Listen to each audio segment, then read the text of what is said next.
মৌসুমী আইল্যান্ডের এটা পরের দিনের মর্নিং। অসম্ভব সুন্দর লাগছে এই সি বিচটা, ভাটা যদিও এখন। তো আমরা আসছিলাম ওদিক থেকে, তো মোটামুটি ওদিকে রয়েছে বা আমরা যে রিসর্টে রয়েছি বা যে ক্যাম্পে রয়েছি সেটা 12 নম্বর ক্যাম্প। আর এর পরপর কিন্তু এখানে এখানে একটা দেখো 13 নম্বর এখানে রয়েছে, এর পরপর 40টা ক্যাম্প রয়েছে। তো 40টা ক্যাম্প রয়েছে। এখন আমরা নিচ থেকে যাচ্ছি, কি কি ক্যাম্প রয়েছে সেটা ওপর থেকে গেলে বোঝা যাবে, মানে এই ওপরটা থেকে গেলে বোঝা যাবে।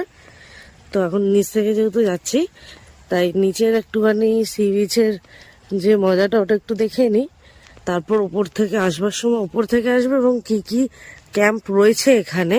বেশ কয়েকটি সি